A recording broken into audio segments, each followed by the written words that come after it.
The Zionist forces, they were shocked with this kind of attack. Now, this resistance force, the Palestinian resistance force in the Strip, Gaza Strip, tapped into a unique technique, quote unquote, that allowed it to sustain a long fight against the Israeli army. What kind of technique we are talking here about?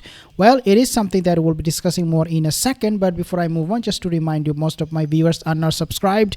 If you happen to be one of them, consider subscribing. So the technique relied mostly on countering Israel's U.S. Western supplied sophisticated technology with a relatively basic means of fighting.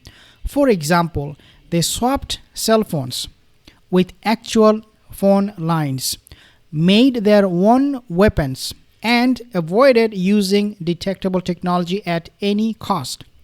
This rings the bell when we talk about this kind of technology where they are using non-infrared, or if you like, no hotspot connection, something like that kind of phone, where they will swap the cell phones, okay, with actual phone lines. Okay, these are actual phone lines swapped by cell phones, and then they will make their own weapons and avoid using detectable technology at any cost.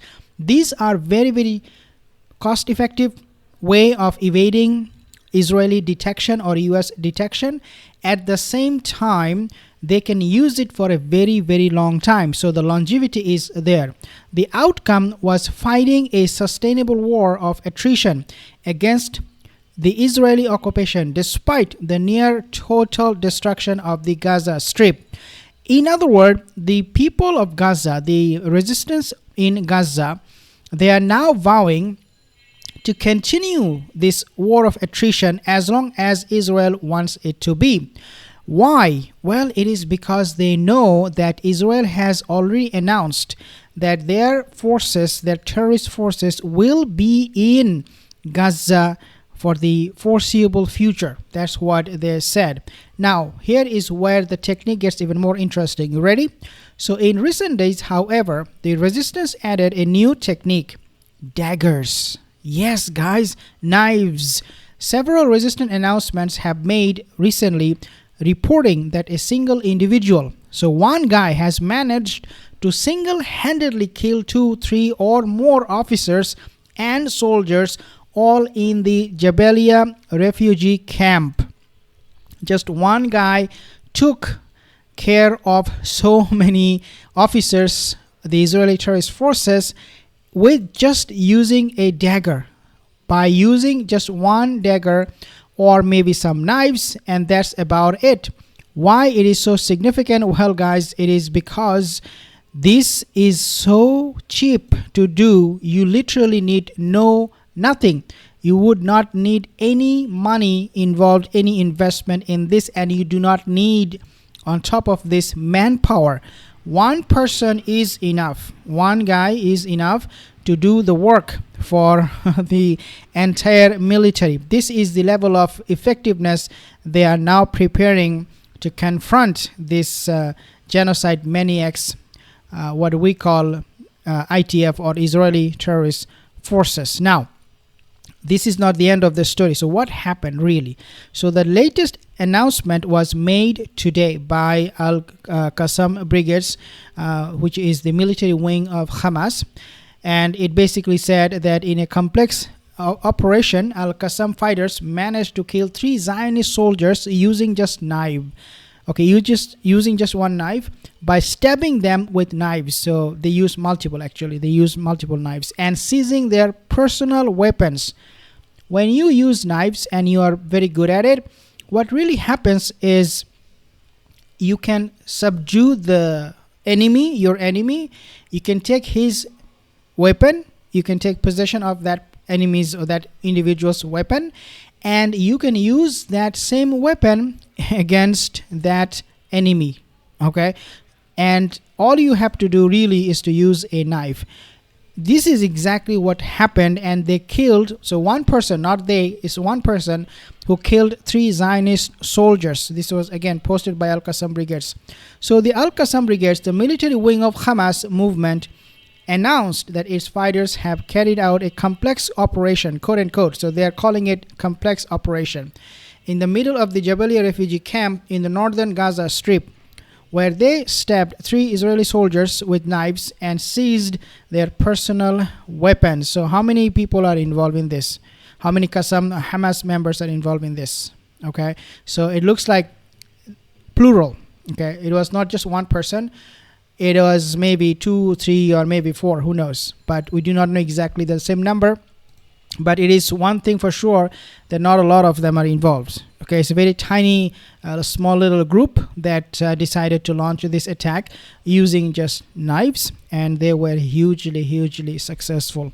So Al-Qassam fighters then stormed a house where another foot force had barricaded itself and attacked 2 of its soldiers at the gate of the house before clashing with the rest of the force from zero distance, the group said. And I have actually made, guys, this point in the past many times, what I basically said, that when it comes to one-on-one battle, the Zionist forces, they're the most terrified forces in the world.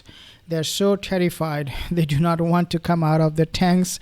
They do not want to come out of their fortresses to fight these individuals. But this is exactly what is happening right now, because they're now storming houses. They're literally blowing up all these gates, these barricades, going in and doing the operation, completing the operation, and then coming out successfully. In another operation, also in Jabalia, Al-Qassam announced that Israeli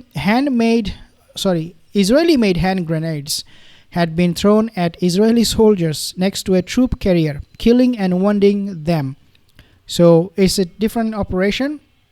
In addition to the knife attack, the Al-Qassam brigades, they have announced that they have used a grenade that was made by Israel, and it was thrown at Israeli soldiers next to a troop carrier, killing and wounding them. So how many got killed? Again, Israel is never going to say that, but we can put the number at least, maybe 4, 5, 6 of them easily, right? But of course, again, these are not going to be mentioned anywhere in the media, especially the Western media, including the Israeli media, who has a gag order from the government. So knife attack happened, and then another attack happened where they used Israeli made grenade, and it was thrown at Israeli forces. The introduction of the new strategy can be attributed to several factors. 1, the close proximity fighting in Jabalia. 2, the prolonged presence of the Israeli military in the Jabalia area without succeeding in weakening the resistance. And 3, the superior skills of Palestinian fighters, which developed greatly throughout the last 14th month. So basically, the analysts, they're saying that from this war, the Gazan troops, the resistance group, they have gained a lot more experience, more skill. They have now new technique, and they're becoming ever more courageous. And they are very patient, because they now know this war is going to continue on for the next foreseeable future. And we do not know for how long would be that. And Netanyahu said, we will continue, keep our troops, and occupy the city of Gaza. Ultimately, the original strategy of the resistance continues as the Israeli army continues to rely on high technology, including artificial intelligence. The resistance increases its reliance on the personal skills of its fighters. If you want to win a battle, a war against anyone, right, you must have foot on the ground. If you don't, you will not be able to capture or secure that area, regardless of how many times you bomb them.